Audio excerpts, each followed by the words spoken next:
Eu queria te fazer uma pergunta. Quando você pensa em uma pessoa cheia do Espírito, qual é a primeira coisa que vem na sua mente? Qual a característica de uma pessoa cheia do Espírito que você pensa?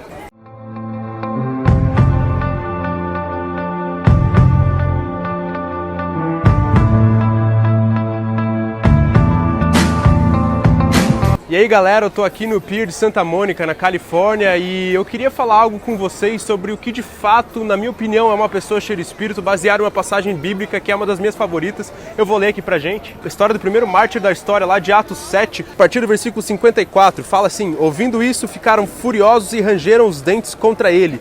Porque Estevão tinha acabado de discursar e falar sobre toda a Bíblia, como a Bíblia ela apresentava Cristo desde o Antigo Testamento. Por isso acontece isso. Mas Estevão, cheio do Espírito Santo, levantou os olhos para o céu e viu a glória de Deus e Jesus em pé, à direita de Deus, e disse: vejo os céus abertos e o Filho do Homem em pé, à direita de Deus.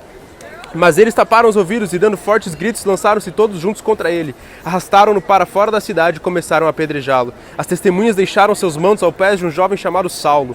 Enquanto apedrejavam Estevão, este chorava: Senhor Jesus, recebe o meu espírito. Então caiu de joelhos e bradou: Senhor, não os consideres culpado deste pecado. E tendo dito isso, adormeceu. Nessa passagem eu vejo características muito claras do que de fato é uma pessoa cheia do Espírito. E eu queria falar com vocês sobre 4 dessas características, e eu vou falar em 4 diferentes vídeos. Então acompanhe essa série, esse é apenas o primeiro deles. E a primeira característica de uma pessoa cheia do Espírito que eu gostaria de falar para vocês é que, se você pensar, Estevão ele olhou para o céu, ele viu a glória do Pai e ele viu Jesus em pé à direita do Pai.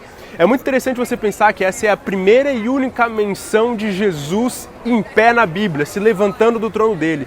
Todas as outras visões de Jesus nos céus mencionam Jesus assentado à direita do Pai, à destra do Pai. Essa é a primeira menção e a única menção de Jesus se levantando do trono, como se fosse receber alguém. É muito legal você pensar, porque na história dos reis da antiguidade, até no Antigo Testamento, um rei nunca levantava do seu lugar para receber alguém, a não ser que essa pessoa fosse tão importante quanto esse rei, ou mais importante, fosse um rei de maior autoridade ou fosse um rei da mesma autoridade. Aí então o rei levantaria do seu lugar para receber aquele rei ou aquela autoridade, senão o rei nunca levantaria do seu lugar, e para que a pessoa tivesse voz, o rei deveria apontar o cetro para aquela pessoa para que ela pudesse falar. Ou seja, nesse ato fica muito claro que Jesus está se levantando para Estevão, como dizendo: ó, eu te honro, eu tô te dando a maior honra possível, eu tô me levantando para você.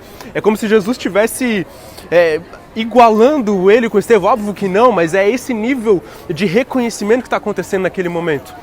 Mas ao mesmo tempo, Estevão ele está prestes a ser apedrejado, ou seja, está prestes a ter o mínimo nível de honra dos homens. O que eu vejo aqui é que, ao passo que Estevão está recebendo a máxima honra de Deus possível, que é o próprio Filho do Deus vivo se levantando para receber ele está recebendo o mínimo de honra de homens possível, que é ser apedrejado, é ser totalmente ignorado e ser morto por aquilo que ele falava. E aí vai a primeira característica de uma pessoa cheia do Espírito. Uma pessoa cheia do Espírito, ela se importa mais com a honra de Deus do que com a honra de homens.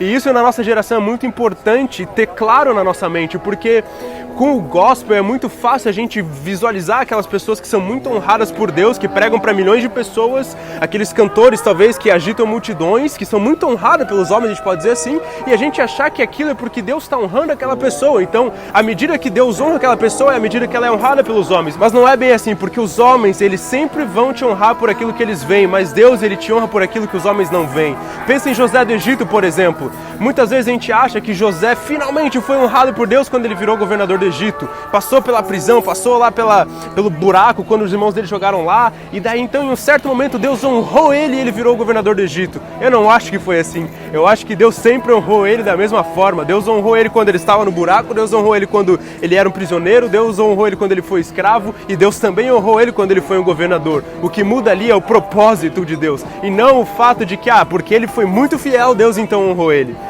O problema é que o gospel muitas vezes faz isso, ele mistura a honra dos homens com a honra de Deus. É por isso que uma pessoa que é apedrejada pelo evangelho, é por isso que um mártir ele recebe uma coroa nos céus, porque ele tem a mínima honra de homens, mas ele tem a máxima honra de Deus, porque são coisas distintas. A primeira característica de alguém cheio de Espírito é essa: a pessoa cheia de Espírito se importa mais com a honra de Deus do que com a honra de homens. Eu falo isso por mim mesmo, porque por muito tempo eu quis ser reconhecido pelos homens, eu busquei ser honrado pelos homens, e eu acabava colocando a minha expectativa em Deus, como se: Deus, quando é que você vai me honrar? Quando é que você vai me colocar para pregar diante de multidões? Quando é que os homens finalmente vão ver aquilo que tu faz através da minha vida? Mas não é bem assim. Deus me honra mesmo quando eu estou no meu quarto, quando ninguém vê. Não me honra mais quando eu estou pregando para as pessoas. Isso tem apenas a ver com o propósito. Por isso que às vezes um pastor lá na Amazônia, que está lá de joelhos orando 4 horas por dia, que está pregando para os índios e que homens nenhum vão ouvir falar dele, ele vai ser talvez até mais honrado no céu do que um homem que pregou para milhões de pessoas. Porque a medida que Deus te honra tem a ver com quão fiel você é naquilo que Ele te confia. E não com o tanto de pessoas, ou números, ou atrações e nada disso. Tenha isso bem claro, viva para buscar a honra de Deus, não a honra de homens, busque ser reconhecido por Deus e não pelos homens. Essa é a primeira característica, acompanhe as próximas, é isso aí, até mais.